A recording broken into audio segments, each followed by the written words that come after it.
Hare Nama Hare Nama Eva Kevalam Kalo Nasteva Nasteva Nasteva Gatiranyata.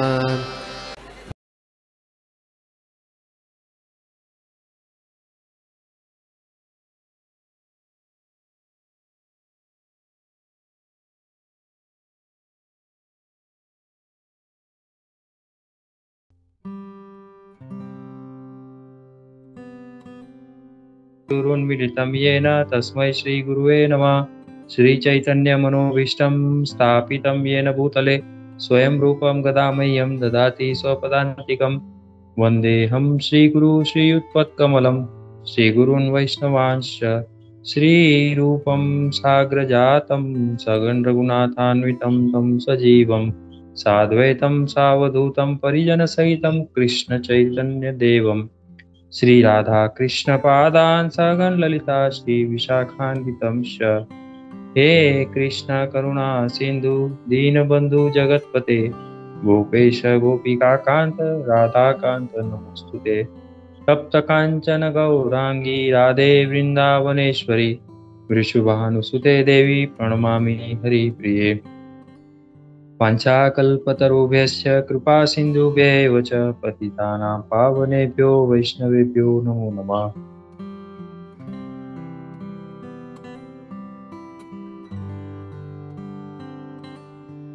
नमो विष्णुपादाय कृष्णपृष्ठाय भूतले श्रीमते भक्तिवेदांत स्वामिनिति नामिने। नमस्ते सारस्वते देवी गौरवाणी प्रचारिणे निर्विशेष शून्यवादी पाश्चात्य देशतारिणे। जय श्री कृष्ण चैतन्य प्रभु नित्यानंद श्री अद्वैत गदाधर श्रीवासादि गौर भक्त वृंद। हरे कृष्णा कृष्णा कृष्णा हरे हरे हरे राम राम राम हरे हरे। हरे कृष्णा कृष्णा कृष्णा हरे हरे हरे राम राम राम हरे हरे। हरे कृष्णा कृष्णा कृष्णा हरे हरे हरे राम राम राम हरे हरे।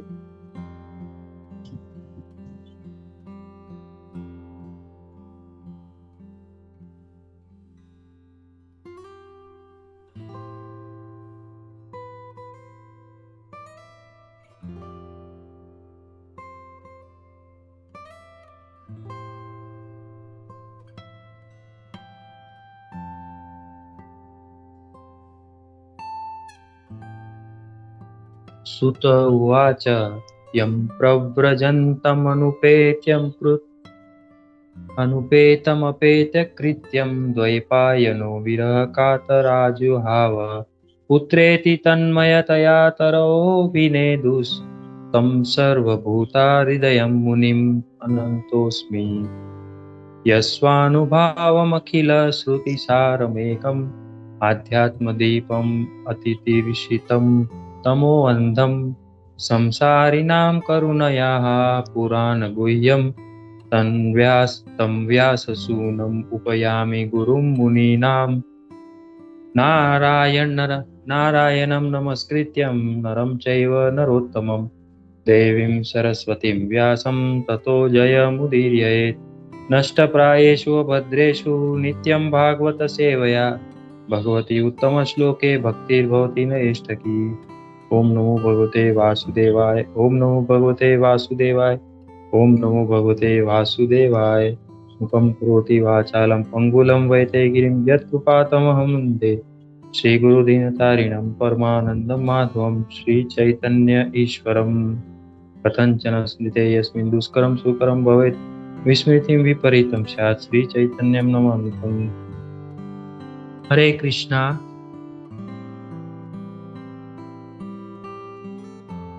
श्रीमद् भगवद गीता यथारूप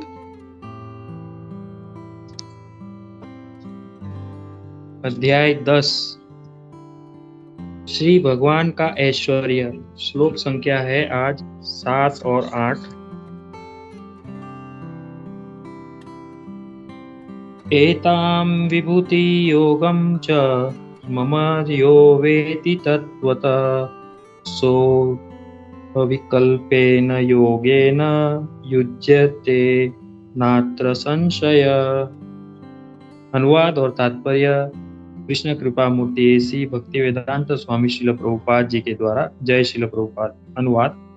जो मेरे इस ऐश्वर्य तथा योग से पूर्णतया आश्वस्त है,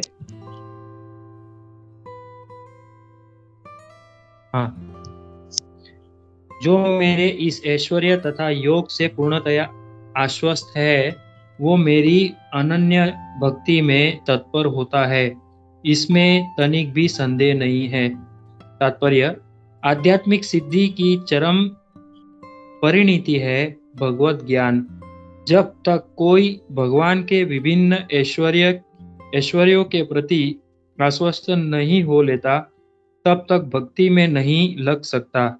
सामान्यतया लोग इतना तो जानते हैं कि ईश्वर महान है, किंतु यह नहीं जानते कि वह किस प्रकार महान है। यहाँ पर उसका विस्तृत वर्णन दिया गया है। जब कोई यह जान लेता है कि ईश्वर कैसे महान है, तो वह सहज ही शरणागत होकर भगवत भक्ति में लग जाता है। भगवान के ऐश्वर्यों को ठीक से समझ लेने पर शरणागत होने के अतिरिक्त कोई अन्य विकल्प नहीं रह जाता। मैं वापस पढ़ता हूँ एक बार ये लाइन। भगवान के ऐश्वर्यों को ठीक से समझ लेने पर शरणागत होने के अतिरिक्त कोई अन्य विकल्प नहीं रह जाता।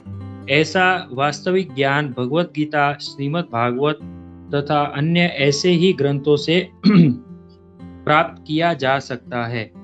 इस ब्रह्मांड के संचालन के लिए विभिन्न लोकों में अनेक देवता नियुक्त हैं, जिनमें से ब्रह्मा, शिव, चारों कुमार तथा अन्य प्रजापति प्रमुख हैं।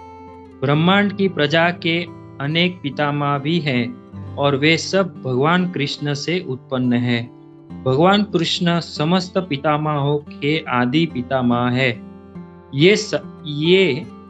ये रहे परमेश्वर के कुछ ऐश्वर्य। जब मनुष्य को इन पर अटूट विश्वास हो जाता है, तो वह अत्यंत श्रद्धा समेत तथा संशय रहित होकर कृष्ण को स्वीकार करता है और भक्ति करता है। भगवान की प्रेमा भक्ति में रुचि बढ़ाने के लिए ही इस विशिष्ट ज्ञान की आवश्यकता है। कृष्ण की महानता को समझने में उपेक्षा भाव न बरते, क्योंकि कृष्ण की महानता को जानने पर ही एकनिष्ठ होकर भक्ति की जा सकती है। श्लोक संख्या 8। अहं सर्वस्य प्रभवो मत्तः सर्वं प्रवर्तते इति मत्वा भजन्ते मां बुधा भाव समन्विताः। अनुवाद और तात्पर्य ऐसी भक्ति वेदांत स्वामी श्रील प्रभुपाद जी के द्वारा। जय श्रील प्रभुपाद। मैं समस्त आध्यात्मिक तथा भौतिक जगतों का कारण हूँ। प्रत्येक वस्तु मुझ ही से उद्भूत है। जो बुद्धिमान यह भली भांति जानते हैं, वे मेरी प्रेमा भक्ति में लगते हैं तथा हृदय से पूरी तरह मेरी पूजा में तत्पर होते हैं। तात्पर्य।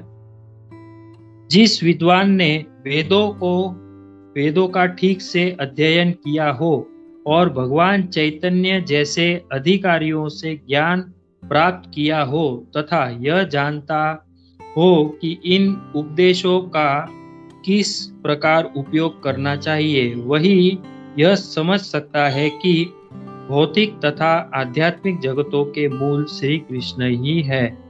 इस प्रकार के ज्ञान से वह भगवत भक्ति में स्थिर हो जाता है। वह व्यर्थ की टीकाओं से या मूर्खों के द्वारा कभी पथ भ्रष्ट नहीं होता। सारा वैदिक साहित्य स्वीकार करता है कि कृष्ण ही ब्रह्मा, शिव तथा अन्य समस्त देवताओं के स्रोत हैं।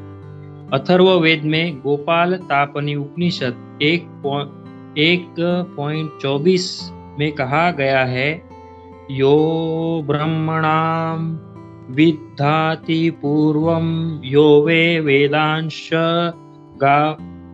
गापयति स्म कृष्णः प्रारंभ में कृष्ण ने ब्रह्मा को वेदों का ज्ञान प्रदान किया और उन्होंने भूतकाल में वैदिक ज्ञान का प्रचार किया। पुनः नारायण उपनिषद में एक में कहा गया है, अथ पुरुषो ह वै नारायणो अकामयत प्रजा सृजेयेति। तब भगवान ने जीवों की सृष्टि करनी चाहिए। उपनिषद में आगे भी कहा गया है, नारायणात् ब्रह्म जायते, नारायणात् ब्रह्मा जायते, नारायणात् प्रजापतिः प्रजायते, नारायणात् इंद्रो जायते, नारायणो द्वष्टो वसवो जायन्ते, नारायणा देवा देका नारायण अदेकादश रुद्रा जायन्ते, नारायणा द्वादशादित्याः। नारायण से ब्रह्मा उत्पन्न होते हैं, नारायण से प्रजापति उत्पन्न होते हैं, नारायण से इंद्र और 8 वसु उत्पन्न होते हैं और नारायण से ही 11 रुद्र तथा 12 आदित्य उत्पन्न होते हैं। उस नारायण कृष्ण की ही यह नारायण कृष्ण के ही अंश हैं। वेदों का ही कथन है, ब्रह्मण्यो देवकी पुत्रः, देवकी पुत्र कृष्ण ही भगवान है, नारायण उपनिषद 4 में।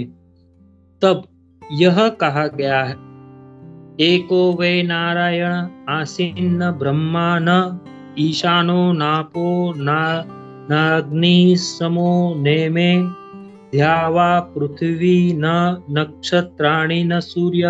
सृष्टि के प्रारंभ में केवल भगवान नारायण थे, न ब्रह्मा थे, न शिव, न अग्नि थी, न चंद्रमा, न नक्षत्र और न सूर्य। महाउपनिषद 1 महाउपनिषद में यह भी कहा गया है कि शिव जी परमेश्वर के मस्तक से उत्पन्न हुए। अतः वेदों का कहना है कि ब्रह्मा तथा शिव के सृष्टा भगवान की ही पूजा की जानी चाहिए। मोक्ष धर्म में कृष्ण कहते हैं, प्रजापतिं च रुद्रम चाप्यहमेव सृजामि वे, तो ही माम न विजानीतो मम माया विमोहितो। मैंने ही प्रजापतियों को, शिव तथा अन्यों को उत्पन्न किया, किंतु वे मेरी माया से मोहित होने के कारण यह नहीं जानते कि मैंने ही उन्हें उत्पन्न किया। वरा पुराण में भी कहा गया है, नारायण परो देव स्थ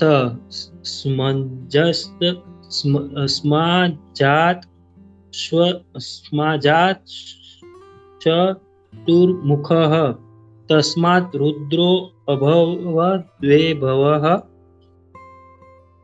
तस्मात् रुद्रो अभवद्वेह स च सर्वज्ञाता गतः। नारायण भगवान है जिनसे ब्रह्मा उत्पन्न हुए और फिर ब्रह्मा से शिव उत्पन्न हुए। भगवान कृष्ण समस्त उत्पत्तियों के स्रोत हैं और वे सर्व कारण कहलाते हैं। वे स्वयं कहते हैं, चूंकि मेरी वस्तुएं मुझसे उत्पन्न है, अतः मैं सबों का मूल कारण हूँ। सारी वस्तुएं मेरे अधीन है, मेरे ऊपर कोई भी नहीं है। कृष्ण से बढ़कर कोई परम नियंता नहीं है। जो व्यक्ति प्रामाणिक गुरु से या वैदिक साहित्य से इस प्रकार कृष्ण को जान लेता है, वह अपनी सारी शक्ति कृष्ण भावनामृत में लगाता है और सचमुच विद्वान पुरुष बन जाता है। उसकी तुलना में अन्य सारे लोग जो कृष्ण को ठीक से नहीं जानते, मात्र मूर्ख सिद्ध होते हैं। केवल मूर्ख ही कृष्ण को सामान्य व्यक्ति समझेगा। कृष्ण भावना भावित व्यक्ति को चाहिए कि कभी मूर्खों द्वारा मोहित न हो। उसे भगवत गीता की समस्त अप्रामाणिक टीकाओं एवं व्याख्याओं से दूर रहना चाहिए और दृढ़ता पूर्वक कृष्ण भावनामृत में अग्रसर होना चाहिए।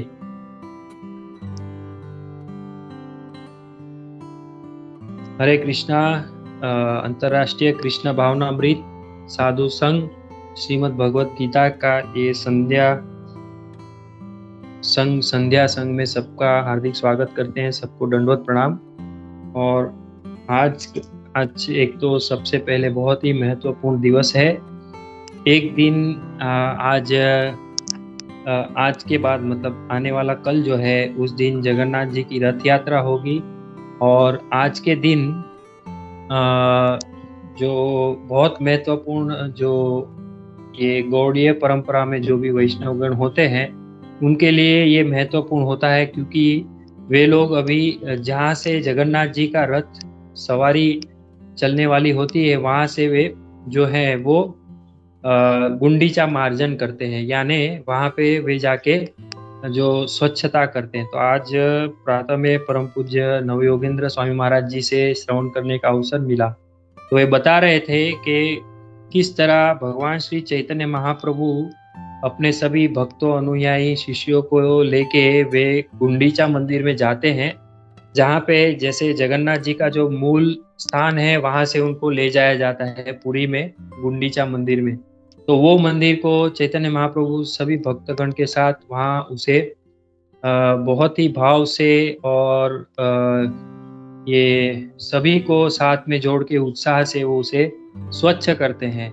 तो उसके पीछे बहुत सारे ऐसे ये समझने के सूत्र है। तो उसमें ये बताया जाता है विशेष कि आज ये एक तरह से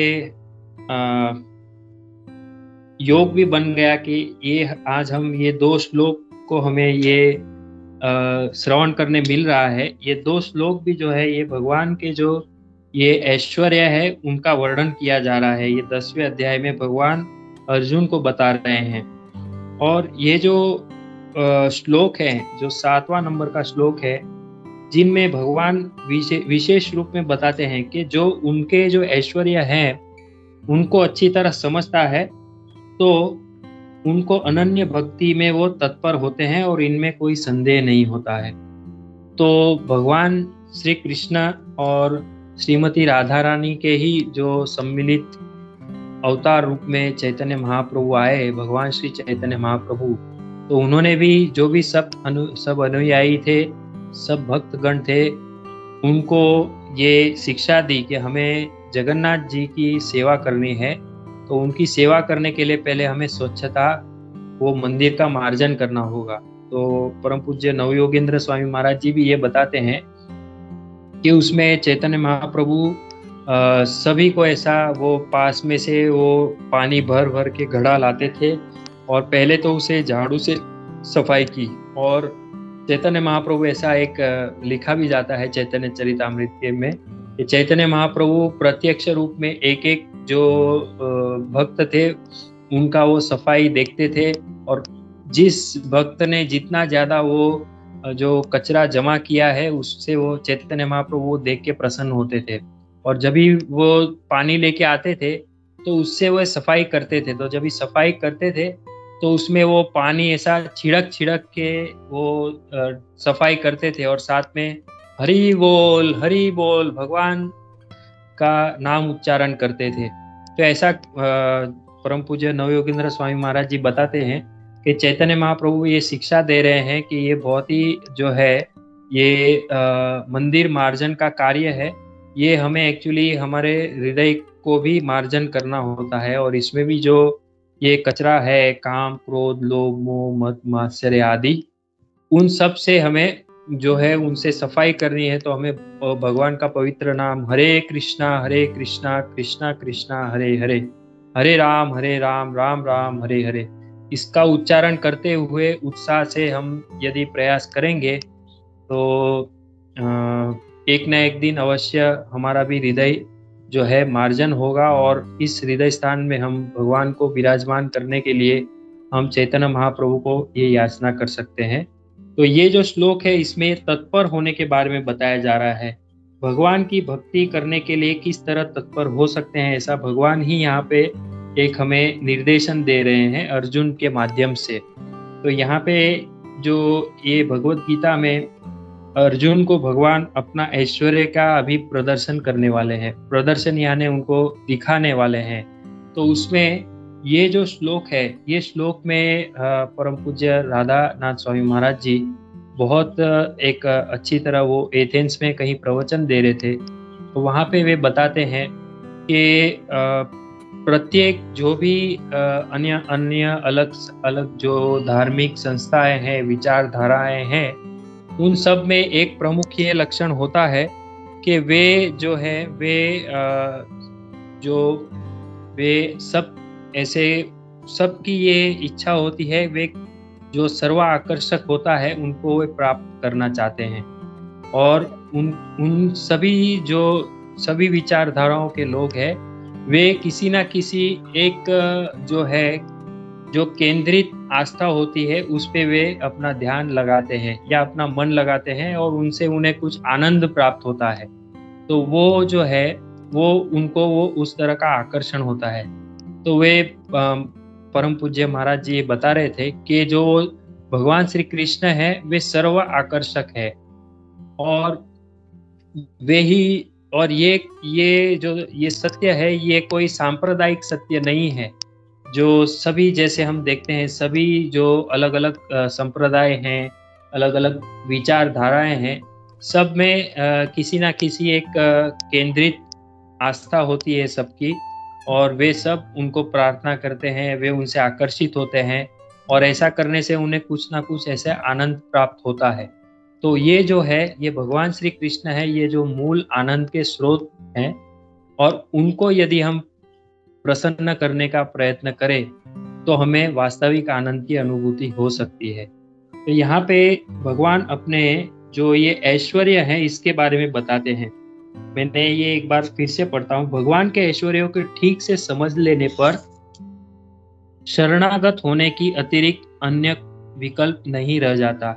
तो यहाँ पे ये जो विशेष ये जो तात्पर्य है, श्रील प्रभुपाद जी की कृपा से हमें ये भगवान का जो ये गुह्य ज्ञान है वो हमें अच्छी तरह समझने मिलता है।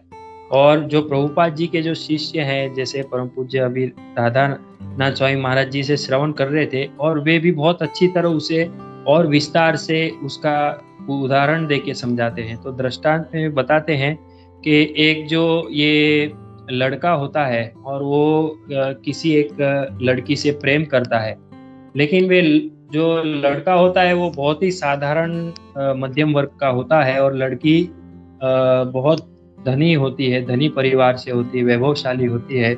तो जब भी वो लड़की अपने पिता से कहती है कि मैं ये लड़के से प्रेम करती हूँ और मैं इनसे विवाह करना चाहती हूँ, तो जब भी उनके पिता ये जानते हैं, जब भी उनको ये जानकारी मिलती है, तो पहले तो उन्हें आश्चर्य होता है, और फिर वे अपनी बेटी की बात सुन के वो ऐसा करते हैं। वे उनके पिता होते हैं, वे अपने मित्र को भेजते हैं, और उनका जो उनका जमाई होने वाला है वो उनको कहते हैं कि आप जरा उनकी जो है परख करके आइए कि उनमें कितना ये माप तोल है। तो उनके मित्र वहाँ जाते हैं, उनके जो ये लड़की के जो जमाई होने वाले हैं उनके पास, तो उनको पूछते हैं कि ऐसे हमने सुना है कि इनकी पुत्री के साथ आपका विवाह होने वाला है। तो बोलते हैं हाँ ठीक है, बराबर है। बोलते हैं कि वो इतने धनी है और आपके पास व्यवस्था की सुविधा नहीं है। तो बोलते हैं हाँ वो भी बात सही है। तो वे बोलते हैं कि मैं आपको जो है $2 लाख दूंगा यदि आप 2 लाख नहीं 20 लाख, 2 मिलियन, $20 लाख दूंगा यदि आप मुझे उसके बदले में अपनी एक आंख दे दीजिए। तो वो लड़का जो होता है वो मना कर देता है, नहीं मैं ऐसा नहीं दे सकता हूँ। तो फिर वो वहाँ से ये बात करके फिर लौट आते हैं, और वे जो लड़की के पिता होते हैं वे उनसे बात करते हैं कि मैंने उनसे कहा और उनका माप तोल मैंने देखा, तो वे तो मतलब ऐसे उनकी मतलब एक आंख तो $20 लाख से भी महंगी है, तो 2 आंख मतलब $40 लाख से भी वो महंगे। मतलब वो कहने का तात्पर्य ये है कि वे मतलब ऐसे दिखते हैं कि उनके पास धन नहीं, लेकिन वे तो इतने धनी हैं। तो यहाँ पे महाराज जी ये व्यक्त बताना चाहते हैं ये उदाहरण से कि वास्तविक रूप में हमें जो है ये जो प्रभुपाद जी की और प्रभुपाद जी के जो परंपरा में आए हैं शिष्य, उनकी कृपा से हमें ये चक्षु मिले हैं और ये चक्षु से हमें ये ज्ञान प्राप्त हो रहा है। तो ये जो अलग अलग यहाँ पे भगवान अपना विस्तार बताते हैं, यहाँ पे ये विस्तार का वर्णन हमें श्रीमद् भागवतम में भी मिलता है विशेष रूप में। और ये जो विस्तार है, ये यहाँ पे भगवान की अलग अलग लीलाएं हैं, जैसे हम प्रातः श्रीमद् भागवतम के सत्र में भी देखते हैं। तो उसमें ये जैसे भगवान का जो दसम स्कंद में भगवान की व्यक्तिगत लीला के बारे में वर्णन किया जा रहा है। लेकिन जो प्रथम स्कंद है, प्रथम स्कंद के भी जो पहले 3 अध्याय हैं, भगवान के हम देखते हैं कि भगवान के जो ये श्रीमद् भागवतम है वो भगवान का वाङ्मय स्वरूप है। और जो ये उनका जो 12 स्कंद है वो उनके जो है 12 शरीर के अंग है। और भगवान के ये 12 अंगों में से जो उनके चरण कमल है वो ये प्रथम और द्वितीय स्कंद है श्रीमद् भागवतम के। और जो उसमें भी जैसे मैं श्रवण करता हूँ ये क्लास में हमारे, तो उसमें प्रभु जी बताते हैं कि जो पूरा श्रीमद् भागवतम है उसका जो श्रीमद् भागवतम में जो हमें विशेष जो हमें समझने मिलता है, विशेष रूप में जो दसम स्कंद उसमें जो 10 विषय होते हैं, सर्ग विसर्ग स्थानम पोषणम जैसे आते हैं, वैसे जो अंतिम जो उसका विषय है 10, भगवान श्री कृष्ण के रूप हमें व्यक्तिगत उनकी अनुभूति होती है, वो जो है उसे ग्रहण करने से पहले हमें ये जो 9 विषय है उसे अच्छी तरह समझना है। और ये जो 9 विषय समझना है उससे पहले हमें जो भगवान के ये जो चरण कमल रूप में प्रथम 2 स्कंद है उसको अच्छी तरह समझना है। और वो जो प्रथम 2 स्कंद के रूप में उसमें जो हमें शिक्षाएं दी जा रही हैं उनका भी जो विशेष वर्णन उनको भी समझने से पहले हमें जो श्रीमद् भागवतम के जो प्रथम 3 अध्याय हैं उनके बारे में हमें विशेष रूप में वो शिक्षाएं लेनी है। वो लेंगे तो हमें जो है अच्छी तरह से उनके जो ये विस्तार रूप है उनके बारे में समझने मिलेगा। और उनके बाद जो भगवान की जो व्यक्तिगत लीलाएं हैं उनके बारे में श्रवण करने मिलेगा श्रीमद् भागवतम। और यहाँ पे हम देखते हैं कि कैसे श्रीमद् भागवतम और भगवत गीता, यहाँ पे प्रभुपाद जी बताते हैं कि ऐसे वास्तविक ज्ञान भगवत गीता, श्रीमद् भागवत तथा अन्य ऐसे ही ग्रंथों में प्राप्त किया जा सकता है। तो ये जो भगवान के बारे में जो विशिष्ट ज्ञान है ये हमें प्रामाणिक स्रोत जैसे भगवत गीता, श्रीमद् भागवतम में से हमें मिलता है। और ये प्रभुपाद जी ये तात्पर्य के अंत में कहते हैं कि कृष्ण की महानता को समझने में उपेक्षा भाव न बरते, क्योंकि कृष्ण की महानता को जानने पर ही एकनिष्ठ होकर भक्ति की जा सकती है। तो अभी हमें भक्ति में यदि प्रगति करनी है उसमें हमें हमारा जो एकनिष्ठ भाव हमें उसमें उत्पन्न करना है, तो हमें भगवान की जो ये महानता है इसमें कोई संदेह नहीं करना चाहिए और ये उसमें कोई उपेक्षा भी नहीं करनी चाहिए। तो इसी जो ये श्रृंखला में हम आगे देखते हैं कि 8वें अध्याय, ये 8वां जो श्लोक है, ये जो श्लोक है ये श्रीमद् भगवत गीता के जो बोलते हैं, ये भगवत गीता की जो 4 श्लोकों में यदि हम भगवत गीता का पूरा पाठ नहीं कर सके तो ये 10वें अध्याय का 8, 9, 10 और 11 नंबर का जो श्लोक है ये जो चतुर्श्लोकी भगवत गीता कहा जाता है। तो ये श्लोक उसका प्रथम श्लोक है और ये बहुत महत्वपूर्ण श्लोक है। और ये श्लोक में भगवान विशेष रूप में अपना जो है वो वर्णन कर रहे हैं। और यहाँ पे ये श्लोक में प्रभुपाद जी ने तात्पर्य में अलग अलग जो हमारे वैदिक ग्रंथ है उसमें से प्रमाण दिए हैं। तो यहाँ पे कई सारे ऐसे हमें जैसे मेरा भी एक अनुभव हुआ था, ऐसे कई सारे ऐसे चुनौती देते हैं कि उपनिषद में तो ये कहा गया है, उपनिषद में ऐसा कहा गया है, कि उपनिषद में ये कहा गया है। वे भगवान श्री कृष्ण को पूर्ण पुरुषोत्तम भगवान के रूप में नहीं स्वीकारते। वे कहते हैं कि भगवान शिव ही सर्वश्रेष्ठ है, या तो सब जो है सब एक है, वैसा सब वो उपनिषद का उसमें उदाहरण देते हैं। तो यहाँ पे ये तात्पर्य विशेष रूप में हम उनको यदि बताएं कि ये देखिए तात्पर्य में ये इतने सारे वेदों का ये वैदिक ग्रंथों में से हमें ये प्रमाण मिल रहा है, तो हम उनको भी ये बता सकते हैं। तो इस ये जो श्लोक है, ये श्लोक समझने के लिए हम दो अलग अलग ये एंगल से देखने का अलग अलग ये समझ है उसे प्रयास करते हैं। एक तो सर्वप्रथम श्रील प्रभुपाद जी प्रवचन करते हैं, उसमें वे बताते हैं कि ये जो श्लोक है, ये श्लोक के माध्यम से हम जो है भगवान को जानने का हमें यहाँ पे अवसर मिलता है, और भगवान को जानने के बाद हमें भगवान को प्रेम कैसे किया जाए उसके बारे में हमें यहाँ पे समझने मिलता है। और भगवान को प्रेम करेंगे तो हम भगवान से उत्पत्ति हुई सारी सृष्टि, सारे जीवात्माओं को भी हम प्रेम कर पाएंगे। तो ये इसे सर्वात्मिक प्रेम के रूप में हम समझ सकते हैं कि हम भगवान को प्रेम करेंगे तो हम सबको प्रेम कर पाएंगे। तो प्रभुपाद जी जो सभा में ये प्रवचन कर रहे थे, तो वहाँ पे एक अतिथि थे, तो वे अतिथि ये नहीं समझ पा रहे थे, तो वे जिज्ञासा करते थे। तो प्रभुपाद जी उनको बताते थे, उनके माध्यम से प्रवचन में ऐसा बताते थे कि यदि मान लीजिए हम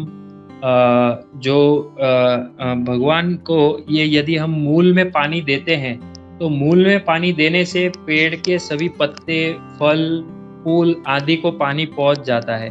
तो उसी तरह यदि हम भगवान को प्रेम करेंगे तो भगवान से उत्पत्ति हुई सारी सृष्टि है, और उस सारी सृष्टि में सारी जीवात्मा है, जैसे 84 लाख योनियां हैं, तो उन 84 लाख योनियों में हम सभी को प्रेम कर पाएंगे। ऐसा नहीं कि हम हमारे जो परिवारजनों को प्रेम करेंगे और गाय को हम कत्ल खाने में भेजेंगे, हम गाय को प्रेम नहीं करेंगे। ये वास्तविक जो सर्वात्मिक प्रेम नहीं है। हम यदि वास्तविक रूप में यदि प्रेम करने जाएंगे तो हमें भगवान को प्रेम करना होगा। तो भगवान को प्रेम करेंगे तो हम जो है सारी जीवात्माओं को प्रेम करने जाएंगे, अथवा तो वो फल्गु प्रेम कहलाएगा। फल्गु प्रेम यानी जैसे अभी हम देखते हैं कि कई सारे ऐसे मैत्री की संस्थाएं होती हैं जहाँ पे एक दूसरे से पहचान की जाती है, और अलग अलग तरीकों से जो सब ये अपनी जो है ये व्यवहार करने का प्रयास करते हैं, सामाजिक व्यवहार।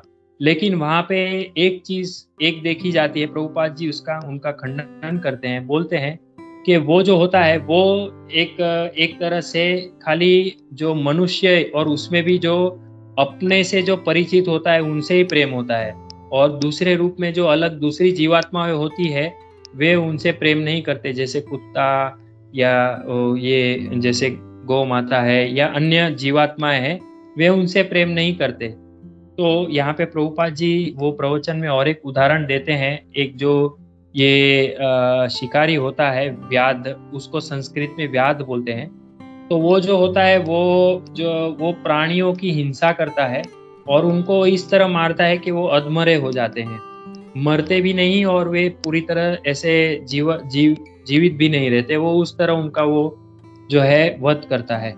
तो एक बार नारद मुनि वहां से जा रहे थे और नारद मुनि ने ये देख लिया, तो उन्होंने वो जो व्याध था उनसे बात की और उन्होंने बताया कि आप ऐसे क्यों करते हो, ये तो बहुत जो है अधम कार्य है, ये इससे पाप मिलेगा आपको। तो बोलते हैं मैं तो पाप पुण्य से परिचित नहीं हूँ, मेरे पिताश्री ये करते थे और उन्होंने मुझे ये बताया है और मैं ये करता हूँ, तो इससे मेरे परिवारजनों का मैं पोषण करता हूँ, तो इसलिए मैं ये करता हूँ। तो नारद जी ने उनको उपदेश दिया, प्रचार किया। तो उससे जो है वो शिकारी व्याध जो उनमें परिवर्तन हुआ और नारद जी ने कहा कि आप जो है ये भगवान का स्मरण कीजिए, भक्ति कीजिए, तो आपका भरण पोषण हो जाएगा। तो वे वैसा करने लग गए। उन्होंने अपना जो ये पाप पूर्ण कार्य था उसे छोड़ के भगवान की सेवा करने में लग गए। तो भगवान की मतलब जो ये भजन करने लग गए। तो ये भजन करते हुए उनको देख के सारे जो गांव वाले थे उनको आश्चर्य हो गया, अरे ये इतना जो क्रूर व्यक्ति था, पाप करता था, आज वो धर्म के रास्ते चल रहा है, धार्मिक कार्य कर रहा है, तो सब ने उनको आके उनको, किसी ने उनको चावल दिया, किसी ने उनको फल फूल इत्यादि उनको देते गए। तो इस तरह उनका हो रहा था। तो एक बार नारद जी, होता है ऐसा, एक बार नारद जी पर्वत मुनि को लेके वहां से चलते हैं। तो वे जब भी उनके पास आते हैं तो वो जो व्याध था वो ऐसा उठ के वहां से, जैसे हम उनको ऐसा मृगारी भी कहते हैं, रत्नाकर भी कहते हैं, अलग अलग ये नाम से परिचित है। तो वैसे उठ के ऐसा आता है, लेकिन वो ऐसा कूद कूद के आता है। तो जब नारद जी उनको पूछते हैं कि ऐसा क्यों कूद कूद के आ रहे हो, तो बोलते हैं कि नहीं, नीचे ऐसे चींटी है तो वो मुझसे मर ना जाए, इसके लिए मैं सावधानी से रख ऐसा चल के आता हूँ। तो इससे प्रभुपाद जी ये उदाहरण से ऐसा बताते हैं कि जैसे वो इतना क्रूर व्यक्ति था, लेकिन जब भी उसने भगवान की भक्ति करना प्रारंभ किया तो उसमें वो वास्तविक प्रेम प्रेम जो है भगवान के प्रति उसका जन्म हुआ। वो प्रेम उसके हृदय में, उनके हृदय में भगवान के प्रति प्रेम उत्पन्न हुआ। और भगवान के प्रति प्रेम उत्पन्न हुआ तो भगवान से ही जो सारी सृष्टि उत्पन्न हुई है उनके प्रति उनका प्रेम उसमें उत्पन्न हुआ, इसलिए वो चींटी का भी वध नहीं करना चाहते। तो ये जो श्लोक है यहाँ पे भगवान श्री कृष्ण स्वयं बता रहे हैं कि मैं समस्त आध्यात्मिक तथा भौतिक जगतों का कारण हूँ, प्रत्येक वस्तु मुझ ही से उद्भूत है। जो बुद्धिमान यह भली भांति जानते हैं वे मेरी प्रेमा भक्ति में लगते हैं तथा हृदय से पूरी तरह मेरी पूजा में तत्पर होते हैं। तो जो ये प्रेमा भक्ति है वो भगवान के प्रति ये जब ये कोई जानता है तो वो सारी सृष्टि को प्रेम कर सकता है। अब यही श्लोक में परम पूज्य भक्ति का स्वामी महाराज जी भी प्रवचन करते हैं, और इसमें एक हम सब जो भी भक्त हैं उनके लिए एक बहुत महत्वपूर्ण इसमें संदेश भी देते हैं। वो ये कहते हैं कि ये जो समस्त जो ये कारणों के कारण भगवान श्री कृष्ण पूर्ण पुरुषोत्तम भगवान श्री कृष्ण ये जो है ये सभी जीवात्माओं के स्रोत हैं। और जैसे यहाँ पे अलग अलग शास्त्रों से, अलग अलग वैदिक ग्रंथों से प्रभुपाद जी हमें प्रमाण देते हैं कि कैसे ब्रह्मा, शिव जी तथा रुद्रगण, आदित्यगण, अलग अलग देवी देवताओं, प्रजापति आदि सब भगवान से ही उत्पत्तित होते हैं। और सभी जो देवी देवता हैं वे भगवान नारायण की सेवा करते हैं। और भगवान नारायण चतुर्भुज रूप भगवान नारायण स्वयं श्याम सुंदर भगवान श्री कृष्ण की पूजा करते हैं, ऐसा महाराज जी बताते हैं। तो ये जो वास्तविक सत्य है, यदि इससे हम अवगत हो जाएं तो हमें ये भगवान के प्रति ये प्रेमा भक्ति और भगवान के प्रति हमें जो ये भाव है वो प्रकट हो जाएगा। तो ये भाव प्रकट होने से पहले महाराज जी बहुत महत्वपूर्ण बताते हैं कि हमें भगवान के प्रति उनका जो सिद्धांत है उसे हमें पहले सही रूप से समझना होगा। तो महाराज जी ऐसा बहुत अच्छी तरह बताते हैं कि ये एक अपसंप्रदाय के बारे में बताते हैं।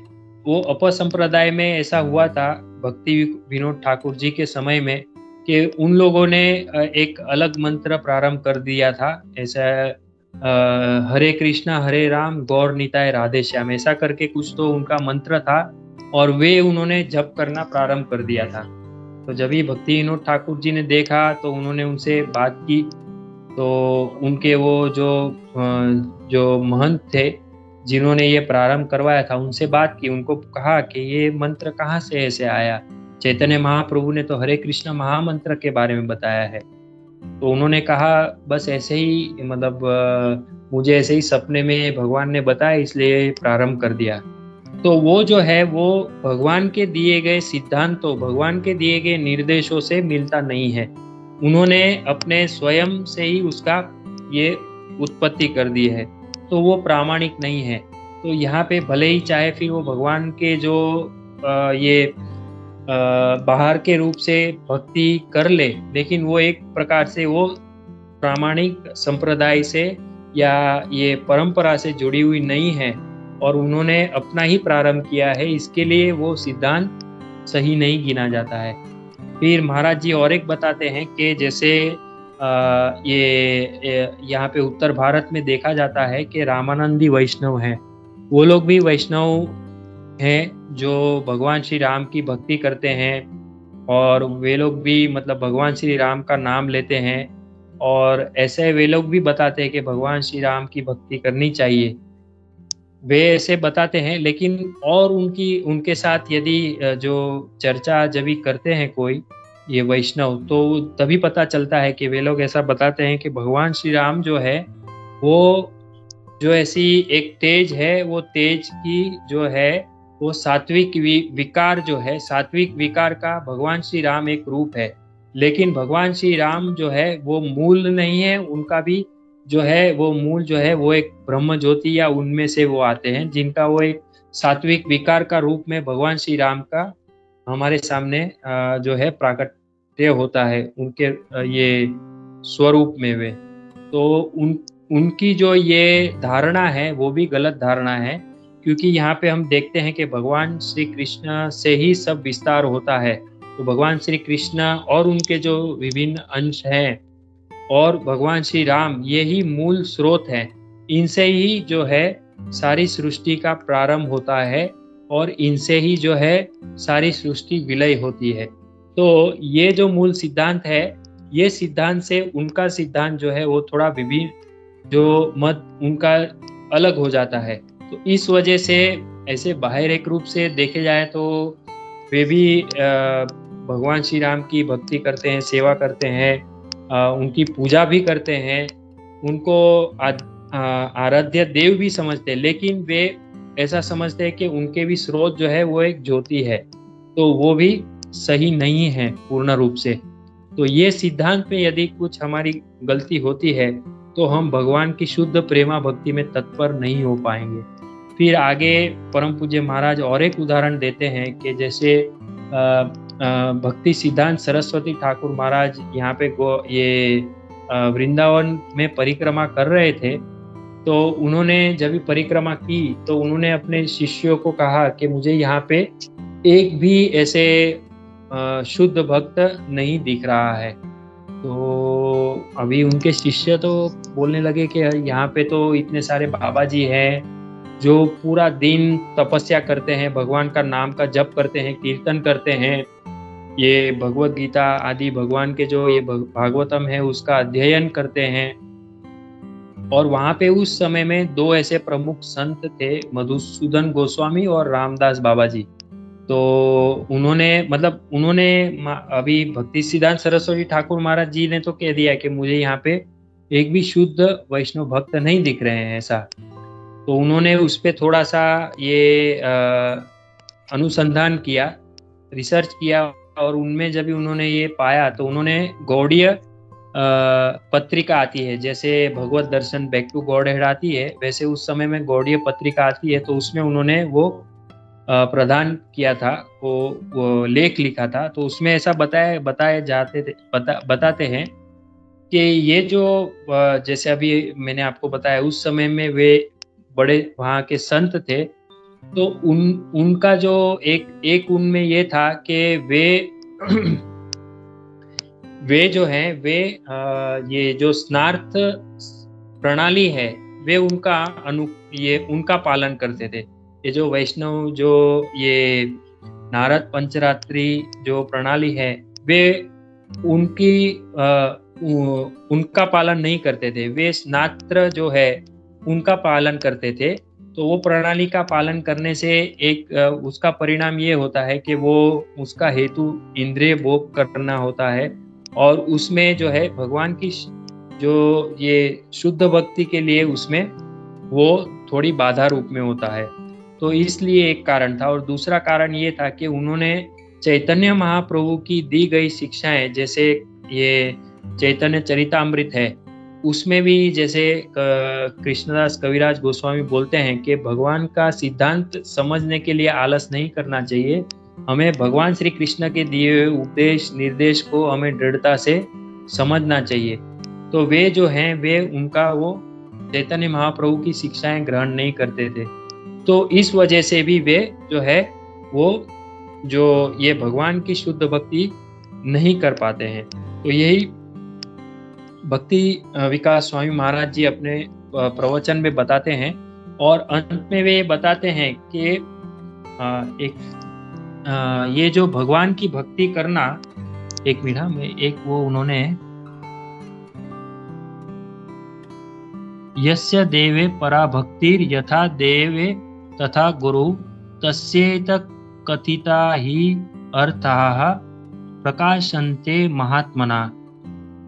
Only unto those great souls who have implicit faith in both the Lord and the and the spiritual master are all the imports of Vedic knowledge automatically revealed.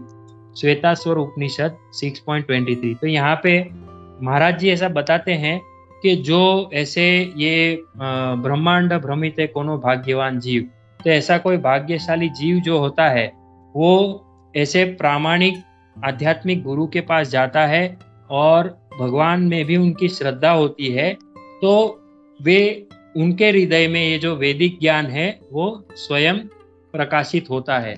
और महाराज जी ऐसा बताते हैं कि हमें भगवान के बारे में शुद्ध भाव प्रकट होने से पहले हमें भगवान के ये जो शुद्ध सिद्धांत है उसका श्रवण करना चाहिए. और ये श्रवण करने से पहले हम में ऐसी इच्छा होनी चाहिए, तभी जाके हम जो है भगवान के प्रति हमारा ये जो प्रेम भक्ति है उस पे हम तत्पर हो पाएंगे. अब जैसे हम देखते हैं संबंध ज्ञान, अभिदय ज्ञान और प्रयोजन ज्ञान, ये जो है ये संबंध ज्ञान है कि मैं कौन हूँ और भगवान कौन है. और प्रयोजन, इसमें अभिदय ज्ञान कि अभी भगवान के पास मैं भक्ति करना चाहता हूँ और भगवान के धाम में मैं जाना चाहता हूँ. और प्रयोजन अंत में कि मैं भगवान की भक्ति करके मैं कैसे करूँ और उससे मुझे कैसे मैं अपने जो ये प्रेमा भक्ति भाव है वो भाव को कैसे जागृत करूँ. तो इस तरह महाराज ये श्लोक से हमें समझाते हैं. और अंत में मैं ये जो तात्पर्य में प्रभुपाद जी अंत में बताते हैं वे हम सब भक्तों के लिए विशेष रूप में महत्व है, इसलिए मैं फिर से पढ़ता हूँ. जो व्यक्ति प्रामाणिक गुरु से या वैदिक साहित्य से इस प्रकार कृष्ण को जान लेता है वह अपनी सारी शक्ति कृष्ण भावनामृत में लगाता है और सचमुच विद्वान पुरुष बन जाता है. उसकी तुलना में अन्य सारे लोग जो कृष्ण को ठीक से नहीं जानते मात्र मूर्ख सिद्ध होते हैं. केवल मूर्ख ही कृष्ण को सामान्य व्यक्ति समझेगा. कृष्ण भावना भावित व्यक्ति को चाहिए कि कभी मूर्खों द्वारा मोहित न हो. उसे भगवत गीता की समस्त अप्रामाणिक टीकाओं एवं व्याख्याओं से दूर रहना चाहिए और दृढ़ता पूर्वक कृष्ण भावनामृत में अग्रसर होना चाहिए. श्रील प्रभुपाद की जय. हरे कृष्णा कृष्णा कृष्णा हरे हरे, हरे राम राम राम हरे हरे. क्षमा चाहता हूँ मुझसे कुछ अगर त्रुटि हो जाए तो. हरे कृष्णा, दंडवत प्रणाम.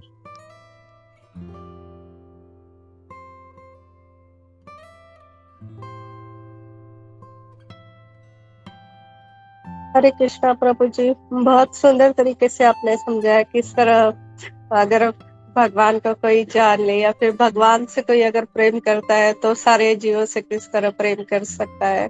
और फिर स्टार्टिंग में अपने गुंडीचा मार्जन के भी महात्मा के बारे में बताया. बहुत बहुत धन्यवाद प्रभु जी.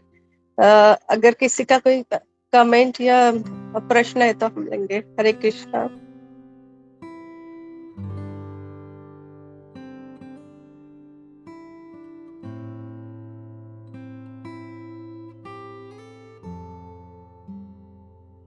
हरे कृष्णा जीवपन प्रभु जी, बहुत बढ़िया क्लास था. एज यूजुअल आप क्लास में इतने अच्छे तरह से और इतने आपका हिंदी इतना बढ़िया है प्रभु जी. आप बहुत अच्छी तरह से हिंदी पे ये करके आप अच्छे वर्ड्स यूज करके बहुत अच्छा लगता है प्रभु जी आपका क्लास सुनने में. आपने वो जो 2-3 प्रभु जी वो जो संप्रदाय के बारे में बताया था कि वो जो राम जी का ये करते हैं लेकिन राम को सुप्रीम समझते नहीं है. तो वैसे ही ना प्रभु जी हमारे इधर थाने में एक बीच में जुलूस निकला था. उन्होंने अपने इस्कॉन मंदिर को बुलाया था तो हम लोग तो गए थे संकीर्तन के लिए. तो उन लोग कृष्ण की भक्ति करते हैं लेकिन वो कृष्ण प्रभु जी उन लोग का जो था वो कृष्ण को कुछ वो अपना जो बारबरिक था ना, बारबरिक महाभारत का उसके रिलेटेड कुछ उनका था, वो मतलब कुछ अलग ही उन लोग का कुछ सिद्धांत था। उस मैसेज पे उन लोग कृष्ण की भक्ति करते। तो हम लोग तो इन्हीं में मतलब उनका पोशाक भी अलग था, उन्होंने कृष्ण का जो नाम था वो भी कुछ अलग ही रखा था, मतलब ऐसे कुछ नॉर्मली कृष्ण के नाम से नहीं था, लेकिन हम लोग बोलते थे हम लोग कृष्ण की भक्ति करते करके। तो हम लोग तो इन्हीं में अपना अपना नगर संकीर्तन कर रहे थे, अपना महामंत्र चैंटिंग करके हम लोग जा रहे थे। लेकिन वो मन में एक, अभी आप जब बता रहे तो मुझे ख्याल आ गया कि मतलब इस तरह की जो संकल्पना या जो ऐसी धारणाएं वो कितनी फैली हुई है, और लोग ऐसे गलत धारणाओं को तुरंत मान लेते हैं और फिर उनके फॉलोअर्स बढ़ते जाते, इतने इतने इतने बड़े फॉलोअर्स बनते जाते कि पूछो मत। और वो भी उधर के जो लोग थे वो काफी मतलब भौतिक दृष्टि काफी मतलब ये थे, पढ़े लिखे भी थे, उनकी अच्छी खासी मतलब उनके पास जायदाद भी थी, मतलब अमीर लोग काइंड ऑफ थे वो। तो जस्ट आप जब कह रहे थे तो मेरे को उनकी बात याद आ गई, तो बोला जस्ट शेयर करता हूँ प्रभु जी। हरे कृष्णा, दंडवत प्रणाम। थैंक यू प्रभु जी, हरे कृष्णा। और इस विषय में परम पूज्य भक्ति का स्वामी महाराज ने बहुत ही कठोरता से, उनका तो प्रवचन बड़ा था लेकिन उसमें से कुछ ही मैंने पॉइंट शेयर किए। मतलब वो बताते हैं यही कि हमें जो है ये प्रामाणिक संप्रदाय से कैसे जुड़े रहना है, और उससे हमें जो ज्ञान प्राप्त होता है वही जो है हमें, वो ऐसे ही बताते हैं कि हमें ये, यदि भगवान के बारे में हम सिद्धांत सही तरह से समझेंगे तो ही जो है भगवान सभी कारणों के कारण मूल स्रोत है वो समझ पाएंगे। वो उन्होंने बहुत अच्छी तरह समझाया। थैंक यू प्रभु जी, आपने बहुत अच्छा पॉइंट ऐड किया। थैंक यू पूजेश्वरी माता जी। हरे कृष्ण। हरे कृष्णा।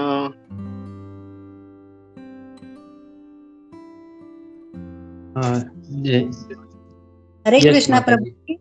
हरे कृष्णा प्रभु जी, बहुत अच्छी तरह से आपने मैं ये दिया, प्रवचन दिया, बहुत अच्छा लगा। बहुत बहुत धन्यवाद।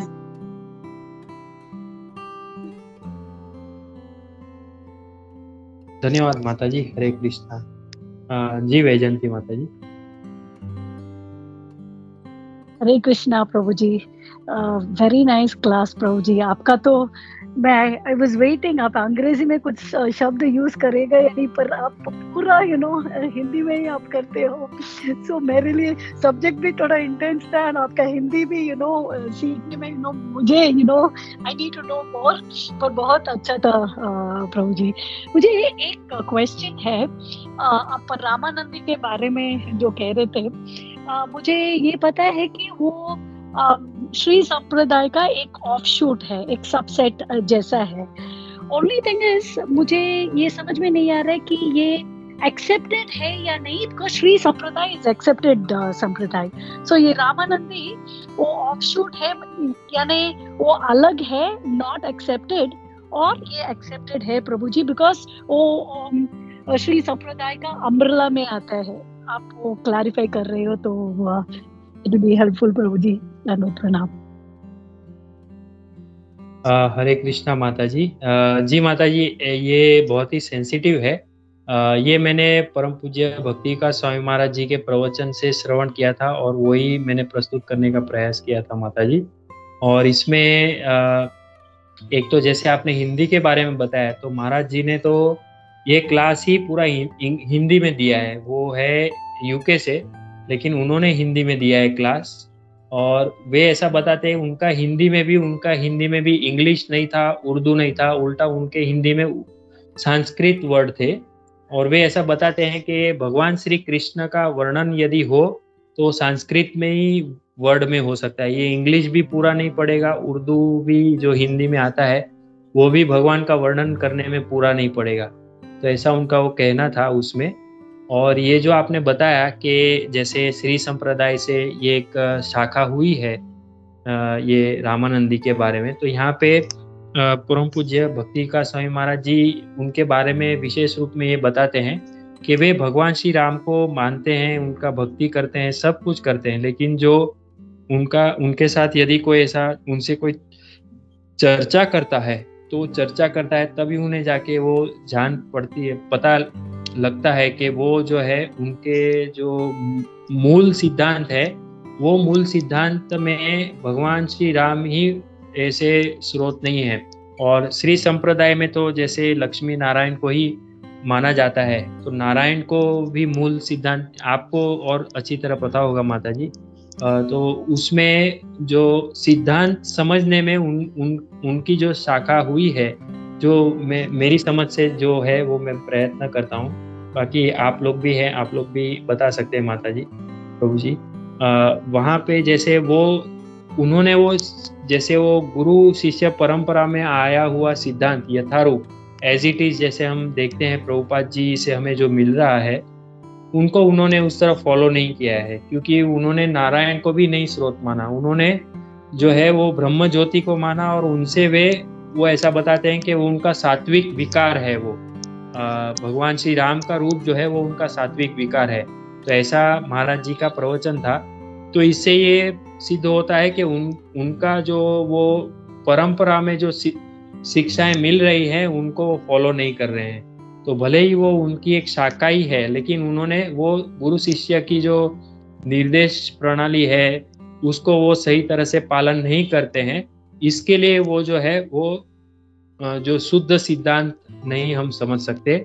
मतलब हम उनसे यदि भगवान को हमें सही तरह से जानना है, तो हमें उनके प्रति यदि प्रेमा भक्ति का भाव प्रकट करना है, तो हमें ये शुद्ध सिद्धांत जो हमें प्राप्त होता है गुरु शिष्य परंपरा में, वही यदि हम उसको इच्छा समझने की और उसको सीखने की और उसको जीवन में उसका पालन करने की यदि इच्छा रखेंगे, तो वो जो है गुरु शिष्य परंपरा में वो गिना जाएगा। लेकिन यदि उसमें कुछ अगर वो उसमें बदलाव हो, तो उसमें वो परिवर्तन हो, तो वो थोड़ा सा अलग हो जाता है। ऐसा माता जी मुझे थोड़ा समझ में आ रहा है। यदि और भी कुछ है तो आप क्लेरिफाई करा सकते हैं माता जी। और यदि आप चाहे तो मैं वो महाराज जी का लेक्चर भी शेयर कर सकता हूँ पर्सनली, थोड़ा सा हैवी है इसके लिए। तो प्रभु जी समझ में आ गया actually, you know, it is like what is important और मुख्य दिस थिंग। थैंक यू प्रभु जी, धन्यवाद, प्रणाम।